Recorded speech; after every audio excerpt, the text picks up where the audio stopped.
আর টিভিতে সিরিয়াল করা হচ্ছে ম্যানেজ মাস্টার, আর সিঙ্গেল প্রচুর নাটক করা হচ্ছে। আলবি ভাইয়ের সাথে, জায়দার বিবাহের সাথে বেশি কাজ করা হচ্ছে, শামীম হাসান সরকার ভাইয়ের সাথে কাজ করা হচ্ছে, আর রাজেশ সীমান্ত ভাইয়ের সাথে কাজ করা হচ্ছে।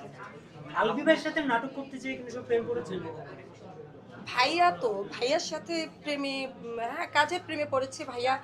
আলবি ভাইয়া অনেক ভালো কাজ করে, অনেক সাপোর্ট করে, সো মানে ওনার ওই প্রেমে পড়ছে। ওনার ব্যক্তিগত প্রেমে কেন পড়বো? ভাইয়া না, ভাই বোন তো। হ্যাঁ, ভাইয়াই তো পরে মিডিয়াতে সাইয়া হয়ে যায়। না না না না,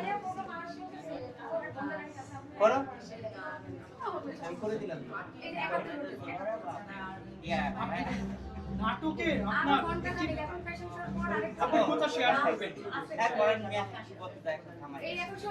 নাটকে বিভিন্ন সময় হ্যারাসমেন্ট শিকার। না না না, আমি বুঝতে পারছি আপনি কি বলছেন। আমি ওই রকম কখনো কোনো কিছুতে না না, আমি আমার হয় হলে তো আমার, আই থিঙ্ক আমার এখন কি ফোন আছে, এটা কি কক্সবাজার থেকে পেয়েছে? হলে তো ওই ফোনটাই পেতাম না। এখন রানিং যে ফোনটা, ওটার নামে জানি না। কক্সবাজার গেলে কি আইফোন পাওয়া যায়? জানি, সবাই বলে, বাট আমার কখনো এরকম অনেক পরে দেখা যায়